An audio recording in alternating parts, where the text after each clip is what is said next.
Now, today we will learn the flow of execution in the function calling. We will see when we are writing the program, how the computer compiler is executing all these functions and the statements in it, and in what order the computer or the programming compiler is executing.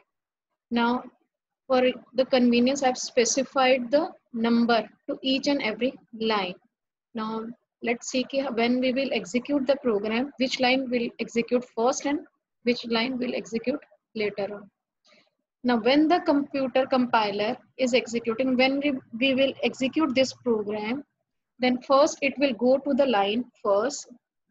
First, it will go to the line first, and then it will see now this is not the main function, and we can specify the line. This is the main function. It will check this is not the main function, this is something else. And after that, it will move to the line 5 because now in the main program, our function is executing.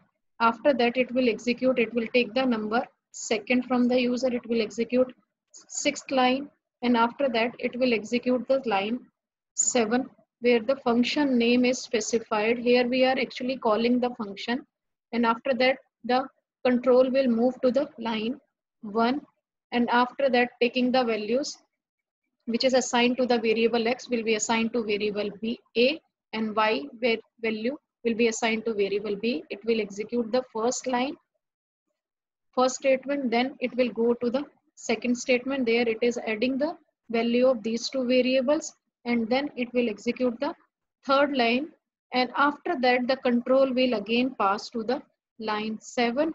It will store the result in the z variable, and then it will execute the line 8.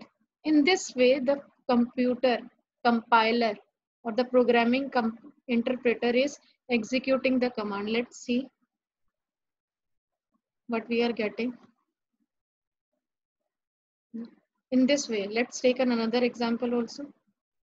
For the time being, I'm just putting the comment in all the codes. I'm taking another example for that. Let's take this example.